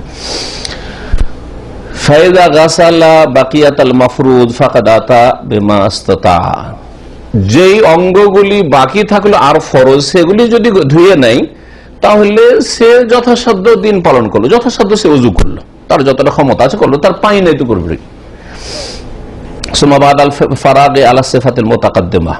ওপরে বর্ণিত নিয়ম মোতাবেক উযু সেরে এই দোয়া বলবে কি, যা নবী করিম সাল্লাল্লাহু আলাইহি ওয়াসাল্লাম থেকে বর্ণিত হয়েছে, মিনাল আদিয়া ফি হাযিল হাল, এই অবস্থায় দোয়া। আর তা হচ্ছে আশহাদু আল্লা ইলাহা ইল্লাল্লাহু ওয়াহদাহু লা শারীকা লাহু ওয়া আশহাদু আন্না মুহাম্মাদান আবদুহু ওয়া রাসূলুহু, এই একটি কালিমা শাহাদাত, আর সুবহানাকা আল্লাহুম্মা ওয়া বিহামদিকা আশহাদু আল্লা ইলাহা ইল্লা আনতা আস্তাগফিরুকা ওয়া আতুবু ইলাইকা। দুটো একটু আগে বললাম, আবার যেহেতু ওযুর নিয়ম বর্ণনা করেছেন সেজন্য লেখক রিপিট করলেন, তো দুইবার রিপিট হয়ে গেল। তার সাথে একটু আগে বললাম আরেকটি দোয়া, সেটা সম্পর্কে ইখতিলাফ রয়েছে, একদল যেহেতু জয়ীফ বলেছেন আর লেখকের কাছে সেটা হয়তো জয়ীফ সাব্যস্ত, সেজন্য তিনি উল্লেখ করেন, সেটা হচ্ছে আল্লাহুম্মা জাআলনি মিনাত তাওয়াবিন ওয়া জাআলনি মিনাল মুতাতাহহিরিন। উযুর ফরজগুলি আজকে সেরে দিই। উযুর ফরজ হচ্ছে 6টি, উযুর ফরজ হচ্ছে 6টি, ভালো করে শুনে রাখেন। উযুর ফরজ 4টি নয়, বরং 4টির সাথে আরো 2টি মিলাতে হবে, ভালো করে আজকে জেনে নেন, যারা জানেন না আর যারা জানেন আবার একটু রিভাইজ হয়ে যাবে। উযুর ফরজ বা উযুর রুকুন, ফরজ কোনগুলি? যেগুলি উযুর রুকুন, পিলার, উযুর মধ্যে কিছু খুঁটি আছে, জরুরি বিষয় রয়েছে। ওয়াহি আরকান, সেগুলি হচ্ছে আরকানুল উযু। প্রথম হচ্ছে গাসলুল ওয়াজহি, চেহারা ধোয়া। চেহারা কোনটাকে বলা হয়? মুখমণ্ডল। এই চেহারা যখন বলবেন, চেহারার একটা হচ্ছে এই মুখগহ্বর, চেহারার ভিতরে আছে, মুখের ভিতরে, সুতরাং ফাম ভিতরে কুলি করাটা ওর মধ্যে শামিল, কুলিও করতে হবে, কুলি করাও এই জন্য ফরজ বা ওয়াজিব। এটা হচ্ছে সঠিক মত, যদি ইখতিলাফ রয়েছে। এইরকমই চেহারার ভিতরে আছে এই নাকটা, নাকের ওপর ভাগ যেমন ধরবেন তেমন নাকের ভিতরেও যতটা পানি পৌঁছানো যায় কি করতে হবে? পৌঁছাতে। এইটাও ওয়াজিব সঠিক মতে, আর লেখকও সেটাকে প্রাধান্য দিয়েছেন। সুতরাং নাকে পানি দেওয়ার ক্ষেত্রে, কুলির ক্ষেত্রে অবহেলা করবেন না। কিছু ফুকাহারা যদিও সুন্নাত বলেছেন, কিন্তু সেটা শক্তিশালী মত নয়। আর এটি হচ্ছে আপনার সতর্কতা, কারণ একটা সুন্নত কাজ যদি জরুরি মনে করে করেন তো গুনাহগার হবেন না, ঠিক না? ধরে নেন সুন্নত, কিন্তু জরুরি মনে করে যদি করেন তো গুনাহগার হবেন না। আর যদি ফরজ কাজকে সুন্নত বলে অবহেলা করে কখনো ছেড়ে দেন, তাহলে উযুটাই হলো না, গুনাহগার শুধু না, উযুই হবে না। মুখমন্ডলটা উপর থেকে ধুয়ে নিলেন, ভিতরটা কুলি, মুখ গহ্বর মানে মুখের ভিতরে পানি পৌঁছালেন না, নাকের ভিতরে পানি মোটেই পৌঁছালেন না, শুধু উপরে পানি বইয়ে নিলেন। আর সত্যি যদি এই মাসলাই শক্তিশালী, সেটাই ঠিক হয় আল্লাহ পাকের কাছে, তাহলে আল্লাহ বলবেন যে তোর তো উযু হয়নি, কারণ তুই নাকের ভিতরে পানি ঢুকাইসনি, শুকনো থেকেছে, মুখের ভিতরে পানি ঢুকাইসনি, সুতরাং সেটাও শুকনো থেকেছে, হবে কিনা? এটা হচ্ছে সতর্কতা। দিন ইসলামের ক্ষেত্রে সব সময় আপনার হেফাজত করবেন। দুনিয়ার ক্ষেত্রে আমরা হেফাজত করি, একটা ব্যবসা করতে যাচ্ছেন, লাভ হইতে পারে, লস হইতে পারে, কিন্তু লসের সম্ভাবনা খুব বেশি, যাই না কখনো। হ্যাঁ ভাই, অমুকের কাছে আমি রিলিজ হইতে চাইছি, কফিল বদলাইতে চাইছি, 1-2 জন বলছে না কফিল ভালো, কিন্তু অনেকে বলছে না কফিল খুব খারাপ। ভালো কফিল হয়েও যদি আমি না ধরি, কোন অসুবিধা আছে কি? নতুন যখন কফিলই চেঞ্জ করতে যাব, কেউ বলছে যে ভালো, কেউ বলছে মন্দ, তো যদি ভালো কফিল হয় আর যদি নাও নি, আর অন্য একটা এমন খুঁজলাম যাকে সবাই ভালো বলে, ঠিক কিনা? কিন্তু যেই লোকটি সম্পর্কে কেউ বলছে ভালো, কেউ বলছে খারাপ, যদি ফেসে যায়, ওই ক্ষেত্রে তো ভালো চালাক আমরা নারী, অনেকে বলছে যে এই কফিল ভালো না, কিন্তু সুতরাং আমি ফাঁসতে যাব না, ঠিক না? দুনিয়ার ক্ষেত্রে যেমন চালাক, দিনের ক্ষেত্রে ওর চাইতে বেশি চালাক হইতে হবে। ফামান গাসালা ওয়াজহাহু, সুতরাং যেই ব্যক্তি চেহারা ধুইল, তারাকাল মাযমাযা, কুল্লি করা ছেড়ে দিল, ওয়াস্তিনশাক, নাকে পানি দেওয়া ছেড়ে দিল, অথবা দুইয়ের এক ছেড়ে দিল, লাম ইয়াসিহা ওযুহু, তার ওযু হবে না। মালিক লেখক বলছেন লিআন্নাল ফাম, কারণ মুখ গহ্বর, মুখের ভিতরটা, ওয়াল আনফা, নাকটা, এটা হচ্ছে নাকের ভিতর, মিনাল ওয়াজহি, চেহারার অন্তর্ভুক্ত, সুতরাং মুখের ভিতরে পানি পৌঁছাইতে হবে আর নাকের ভিতরেও পানি পৌঁছাতে হবে। কারণ মহান আল্লাহ বলেছেন ফাগসিলু ওজুহাকুম, তোমাদের চেহারাগুলিকে কি করো, ধৌত করো, আর চেহারার মধ্যে মুখের ভিতরটাও শামিল, নাকের ভিতরটাও শামিল। ফামারা বিগাসিল ওয়াজহি কুল্লিহি, সুতরাং আল্লাহ বলেছেন চেহারা পুরোটাই ধুইতে হবে। ফামান তারাকা শাইআম মিনহু, তার কিছু যদি ছেড়ে দেয় তাহলে আল্লাহ যা নির্দেশ দিয়েছেন তা পালন করলো না। আর নবী করিম সাল্লাল্লাহু আলাইহি ওয়াসাল্লাম সর্বদাই যখনই ওযু করেছেন, কুলিও করেছেন, নাকে পানিও দিয়েছেন এবং এর নির্দেশও দিয়েছেন। ওয়ালাম ইউনকাল আনহু, কখনো একটি ওযু জীবনে করেননি তাতে আন্নাহু তারাকা, যে ওযু করেছেন আর কুলি করেননি আর নাকে পানি দেননি, এইরকম কোন ওযু করেননি রাসূলুল্লাহ। যখন সর্বদাই হেফাজতের সাথে আপনি কুলি করেছেন আর নাকে পানি দিয়েছেন তাহলে এটা ওয়াজিব, ফরজ কাজ। দ্বিতীয় রুকুন হচ্ছে বা ফরজ হচ্ছে উজুর গাসলুল ইয়াদাইন মাল মিরফাকাইন, দুই হাত কনুই সহ এখান পর্যন্ত ধোয়া। জি, আল্লাহ বলেন ওয়াইদিয়াকুম ইলাল মারাফিক, তোমাদের হাতগুলি ধৌত করো কনুই সহ, সূরা মায়েদার আয়াত নম্বর 6 এর অংশ। ইলাল মারাফিক মানে গত সপ্তাহে বলেছিলাম, এলা মানে মা, শহীদ সাথে।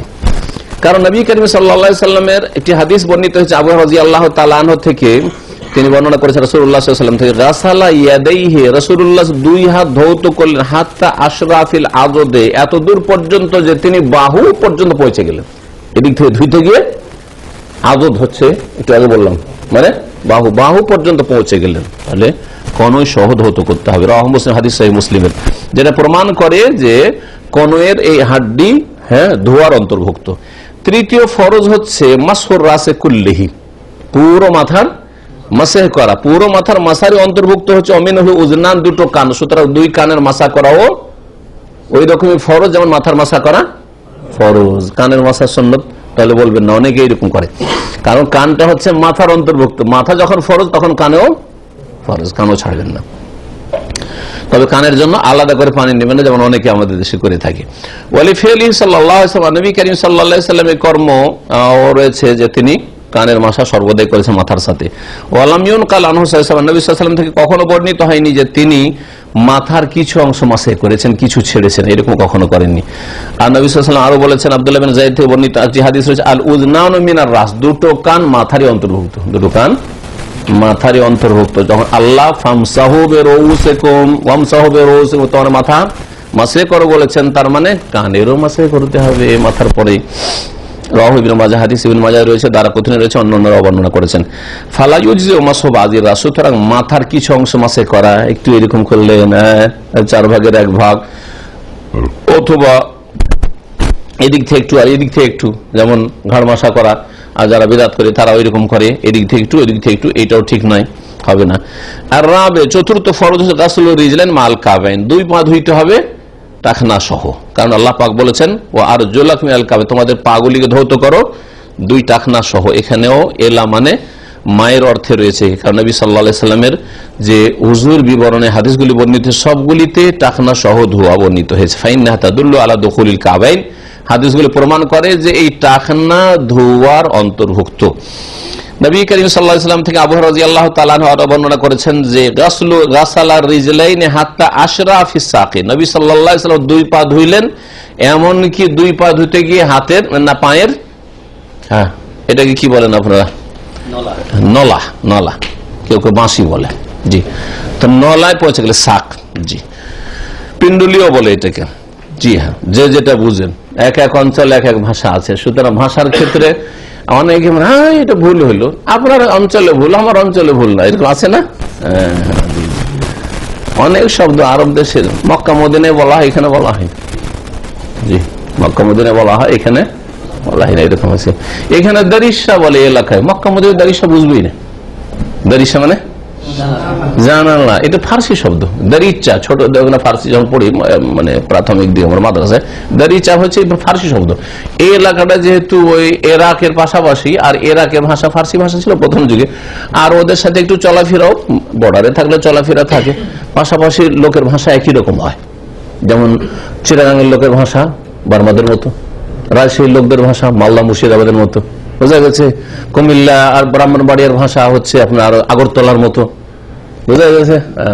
আমি নাম বুঝি আর আপনারা কিছু বুঝেন না, শুধু কলকাতা কলকাতা 18টা ডিস্ট্রিক্ট সব দিলেন কলকাতা বানিয়ে। তো কথা হচ্ছে যে কি বলছিলাম, ফিরে আসি আলোচনার দিকে।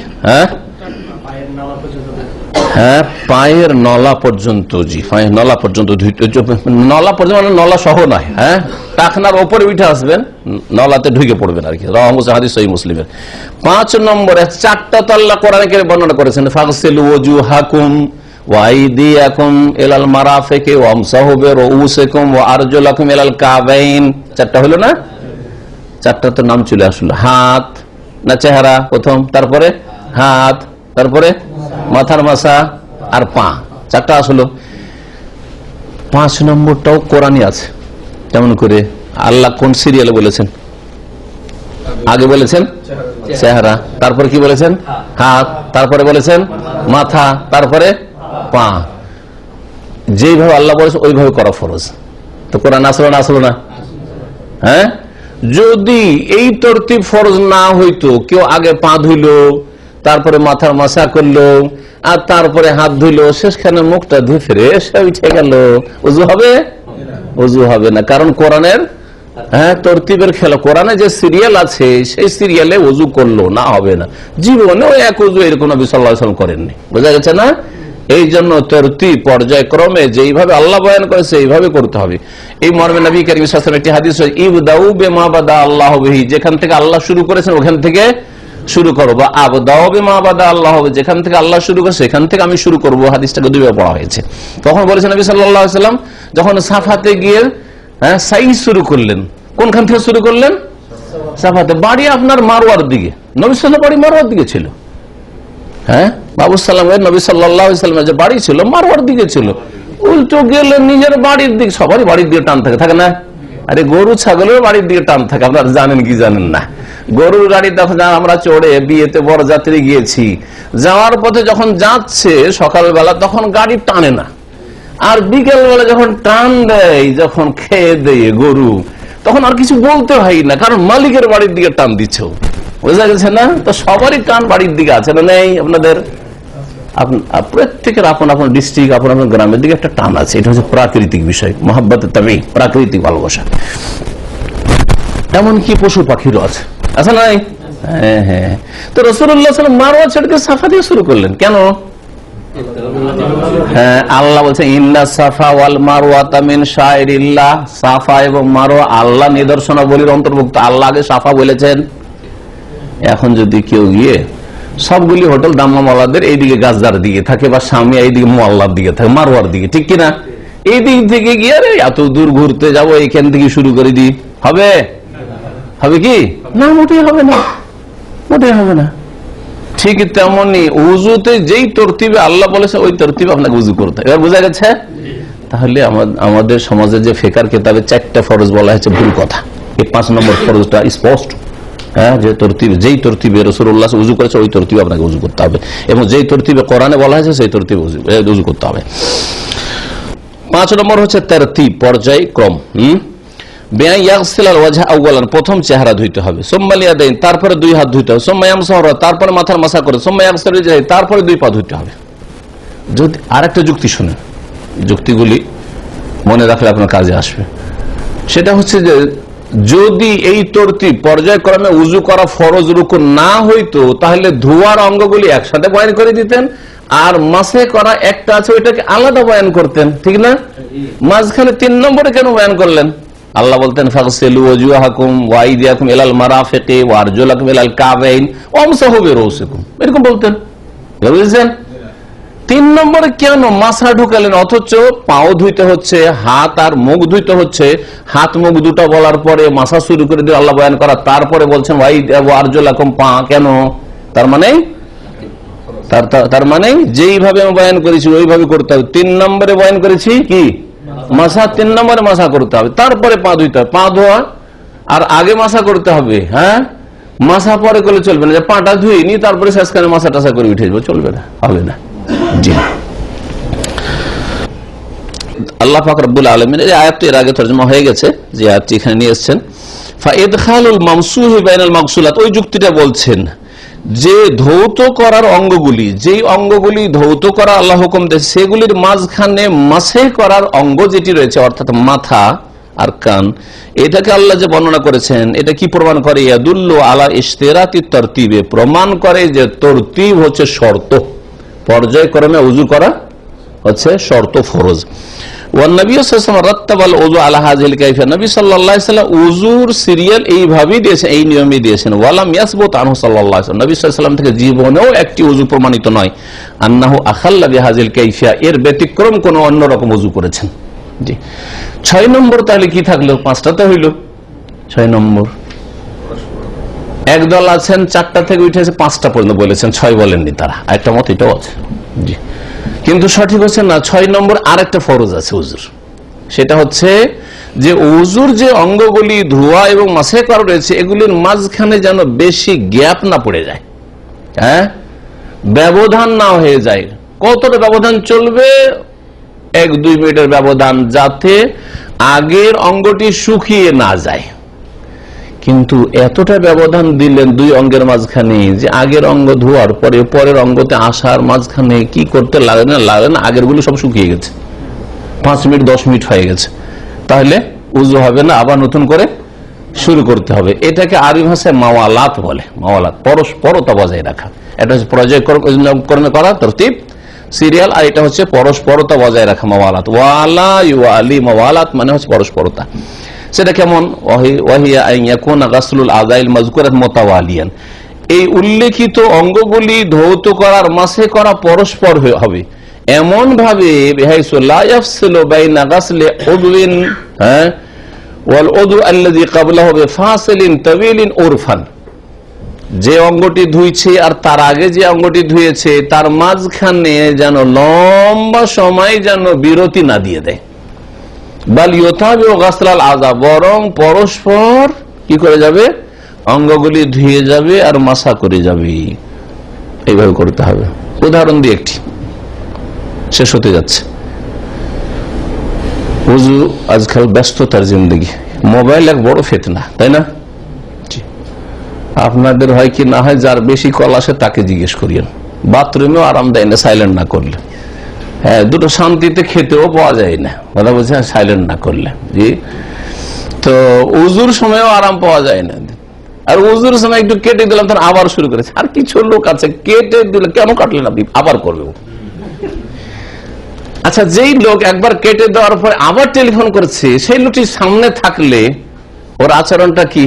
ওই মোবাইল থেকে এটা তর্জমা করেন, আমি তর্জমা করি, ভাই আমি কথা বলতে পারবো না, না কথা বলবো, তাই না? তর্জমা করেন এটা। একবার কেটে দিল মানে আপনার সাথে কথা বলতে চাই না, যে কোনো কারণে, সে ব্যস্ত হোক, এমার্জেন্সি হোক, কথা বলতে চাই না, আবার দিলেন কল। নামাজের মধ্যে এরকম করে, যদি কেউ ভুলে যান নামাজে মোবাইল সাইলেন্ট করতে, আর দেখেন এক শ্রেণীর মূর্খরা কি কাজ করে দেশ বিদেশ থেকে। তো বিশেষ করে বেনামাজি হলে তোর খবরই নেই, যখন নামাজ চলছে ও তো খবরই রাখে না, নিজের শহরের হইলেও, তাই না? তো এই যে মোবাইল কেটে দিলেন, কল আসছিল কেটে দিলেন, তারপর আবার কল করছে, তার মানে কি? ওই লোকটা সামনে থাকলে বলছে, ভাই আমি কথা বলতে পারছি না, ব্যস্ত আছি। বলছে, না না শুনবো না, কথা বলবো, ঠিক কিনা? এটা কত বড় মূর্খতা, ভাই কথা বলতে চাই না, আপনার সাথে ব্যস্ত আছে। ওয়াতাসকাতুল মাওয়ালা, তবে এই পর, হ্যাঁ বুঝাচ্ছিলাম যে মোবাইল চলে আসলে আর উঠিয়ে নিলেন, উঠিয়ে নেওয়ার পরে কথা বলতে বলতে ও ছাড়ছেই না। ওইদিকে অর্ধেক ধোয়া হয়েছিল, হাত মুখ একটু ধোয়া হয়েছিল, মাথার মাথা আর পা ধোয়া বাকি, আর ওই সময় টেলিফোন ধরে গেল 10 মিনিট পরে দেখুন সব শুকিয়ে গেছে। বুঝতে হবে না? হবে না, কারণ আবার শুরু করে। ওয়াতাসকাতুল মাওয়ালা, তবে এই পরস্পরতা কখনো কখনো মাফ, আল্লাহ ডিসকাউন্ট দিচ্ছেন, ছাড়। জি, কি অফার? ওয়াতাসকাতুল মাওয়ালাত বিল উযরি, কোন ওযর, শরীয়তি ওযর যদি থাকে তো পরস্পরতা কি হয়ে যাবে? মাফ হয়ে যাবে, আপনার কান থেকে নেমে যাবে। তাসকুতু মানে কামা, যেমন লাউ ইহতাজা ইলা ইজালাতি মা ইয়ামনা উসুলাল মা ইলা বাশারাতে, ধুইছিলেন, ধুইতে দেখলেন হঠাৎ করে চেহারা ধোয়া হয়ে গেছে, আর হাত ধুছিলেন, ধুইতে আরে হাতে তো এখানে করে পেন লেগে আছে, এই পেনটা উঠাতে এদিকে মুখ শুকিয়ে গেছে, চেহারা যে ধুয়েছিলেন শুকিয়ে গেছে, তো 5-10 মিনিট লেগেই গেল আপনার পেন উঠাইতে। আবার শুরু করবেন নাকি শুরু থেকে? না, এটা ওজোর, কারণ আপনি উজুরই কাজ করে যাচ্ছেন। উজুর বাইরের কাজ আর উজুর কাজে পার্থক্য আছে। এটা হচ্ছে কিসের কাজ? ওজুরই কাজ। উজুর গরজে আপনি প্যান্টটা উঠাচ্ছেন, তাই না? আর মোবাইল ধরেছেন, ওটা উজুর কাজে না। হ্যাঁ, জি হ্যাঁ, এইরকমই আপনার কফিলের অর্ডার চলে আসলে উজু অর্ধেক হয়েছে, তাল আব্দুল্লাহ তাল, মোহাম্মদ তাল। শুনে রাখেন, কাউকে ডাকলে, অপরিচিত লোক ডাকলে আব্দুল্লাহ বলে ডাকতে, মোহাম্মদ বলে ডাকা যায়জ নাই। ভালো করে শুনে রাখেন, কারণ মোহাম্মদ আরবরা এই ভুলটা করে, অনেকে অশিক্ষিতরা বা ইসলাম যারা ভালো করে বুঝে না গভীর ভাবে। মোহাম্মদ মানে কি? মোহাম্মদ মানে কি? প্রশংসিত। মোহাম্মদ মানে প্রশংসিত। তো একটা কাফির কি, আল্লাহর দুশ্মন কি মোহাম্মদ তাল মানে প্রশংসিত এসো বলা ঠিক না ভুল? ও প্রশংসিত না মোজাম্মাম, নিন্দিত, বিকৃত? কথা বোঝা গেছে? সেটা মোহাম্মদ বলা যায় না, তবে আব্দুল্লাহ বলা যাবে। আব্দুল্লাহ আল্লাহর বান্দা, সে আল্লাহর বান্দা হয়, অনুগত বান্দা হইতে পারে, অবাধ্য বান্দা হইতে পারে। আল্লাহ কাফেরকেও বান্দা বলেছেন, ইয়া ইবাদিয়াল্লাযীনা আসরাফু, গুনাহগারকে আল্লাহ বান্দা বলেছেন, সৎকেও আল্লাহ বান্দা বলেছেন, আর অসৎকেও আল্লাহ বান্দা বলেছেন। সুতরাং কাউকে না চিনলে কি বলবেন? আব্দুল্লাহ বলেন, অসুবিধা নেই। আব্দুল্লাহ বলেন, অসুবিধা নেই, কিন্তু মোহাম্মদ বলে ডাকবেন, এটা ঠিক নাই। তো ওজোর থাকলে পরস্পরতা মাফ হয়ে যাবে। যেমন পানি এক জায়গাতে পৌঁছাইতে হবে, আর দেখছেন যে বাধা, চামড়ার উপরে কিছু লেগে আছে, ওটা উঠে তোড়ে দেরি হয়ে গেল। আবি তাজা ইলাস জিয়াদাত মাইন, অথবা উজু করতে করতে পানি শেষ হয়ে গেছে। নলে বিশেষ করে পানি যখন ঘটি টেনে করবেন বাটিতে বা কিছুতে, তখন তো বুঝতে পারছেন যে কতটা পানি আমার লাগবে উজুতে, কিন্তু নলে ভাবছেন যে উজু হয়ে যাবে, আবার শুরু করেছেন, হাত মুখ ধোয়া হয়েছে, হ্যাঁ, আর ওই সময় নলে পানি শেষ হয়ে গেল। নলে পানি শেষ হয়ে গেল। এই নল থেকে আর এক নলের লাইন লাগালেন, তো লাইনের উপর লাইন লেগে আছে, ওইদিকে বাথরুমে কেউ ঢুকে আছে বাসাতে, হ্যাঁ, বাথরুমে ঢুকে আছে হয়তো, ওখানে লাইন লাগে 5 মিনিট হয়ে লেগে গেল, 10 মিনিট লেগে গেল, শুকিয়ে গেছে। তাহলে আবার নতুন কাজ শুরু করতে হবে না? আপনি উজু করার জন্য ওখানে লাইন লাগিয়ে আছেন, হ্যাঁ, উজুর কাজে যেন আপনি এঙ্গেজ। সেই জন্য বলছে যে হয়তো তার পানির প্রয়োজন হয়ে গেল, আর পানি নিতে নিতে বা পানির ব্যবস্থা করতে করতে তার আগের অঙ্গ শুকিয়ে গেছে, ওখানে একটু গ্যাপ পড়ে গেছে, ওতে কোনো অসুবিধা নেই, না হবে জালিকার। এইরকমই যদি কোনো শরীয়তে ওজর হয়। আল্লাহু আ'লাম, সাল্লাল্লাহু সাল্লাম আলা নবিয়িনা মুহাম্মদ ওয়া আলা আলিহি ওয়া সাহবিহি আজমাইন। হ্যাঁ, এটা হচ্ছে আল্লাহ রাব্বুল আলামিন যে বলেছেন, পরস্পরতার এতে থেকে নেওয়া যেতে পারে। আরেকটা দলিল আছে, বলছি হ্যাঁ, বুঝে আসে না? হ্যাঁ, পরস্পরতার ক্ষেত্রে নবী করিম সাল্লাল্লাহু আলাইহি ওয়াসাল্লাম একটা লোককে দেখলেন যে তার এখানে একটু গোড়ালিতে বা টাকনাতে চমকিছে, শুকনো হয়ে আছে, দেখেছিলেন। দরুস মুহিম্মালে আম্মাতুল উম্মাহ, গুরুত্বপূর্ণ দর্স, ওর সারহাতে আমি আলোচনা করেছিলাম, ওখানে ওই হাদিসে শাইখ ইবনে বাজ রাহিমাহুল্লাহ উল্লেখ করেছেন। তো দেখলেন, দেখার পর নবী করিম সাল্লাল্লাহু আলাইহি ওয়াসাল্লাম বললেন যে ওয়াইলুল লিল আকাবি মিনান নার, যাদের টাকনা শুকিয়ে আছে, পানি পৌঁছেনি, তাদের জন্য জাহান্নামের দুর্ভোগ রয়েছে, বললেন হাদিসে। তারপরে নবী সাল্লাল্লাহু আলাইহি ওয়াসাল্লাম ওকে বলেছিলেন যে তুমি কি করো, উজু কর। ফামারাহু বিল উজু, তাকে আবার পুনরায় উজু করতে বলেছিলেন। উজু করা হয়ে গেছিল, কিন্তু ওই জায়গাটুকু শুকিয়ে আছে, বোঝা যাচ্ছে বেশ কিছুক্ষণ হয়ে গেছে, কারণ আবার নতুন করে উজু করতে বলেছে। এই কথা বললেন না যে শুধু ওই শুকনো জায়গাটা ধুয়ে না, এই কথা বললেন না। তাহলে বোঝা গেল যে গ্যাপ হয়ে গেছে মাঝখানে, সেই জন্য তাকে নতুন করে আবার উজু করতে বলেছেন। আর তারপরে পরস্পরতা, তরতিবের সাথে সাথে পরস্পরতা না থাকলে বেখাপ হয়ে যায়, খাপ ছাড়া হয়ে যায়, যেটা বলে, হ্যাঁ, বেখাপ্পা বা খাপ ছাড়া বলে, খাপ ছাড়া হয়ে যায়। সুন্দর শুধু নাই, খাপ ছাড়া হয়ে যায়, তো একটা আরেকটার সাথে সম্পর্ক থাকলো না। অর্ধেকটা করলেন বা সবকিছু করেছেন, পাটা ধুলেন না, তারপরে 5-10 মিনিট হয়ে গেছে, তো আগের গুলির সাথে ওর কানেকশন বিচ্ছিন্ন হয়ে গেছে আসলে, যার ফলে এটাও ফরজ। এটাই আহমদ বিন হাম্বলের মত, এটা মুহাদ্দিসিন কিরামদের মত, এবং শাফিঈরা 5টা বলছে, আহনাফ 4টি বলছে, কিন্তু 4টি মোটেই ঠিক নয়। জি, আল্লাহু আ'লাম। জি, সুবহানাকা আল্লাহুম্মা ওয়া বিহামদিকা আশহাদু আল্লা ইলাহা ইল্লা আনতা আস্তাগফিরুকা ওয়া আতুবু ইলাইক।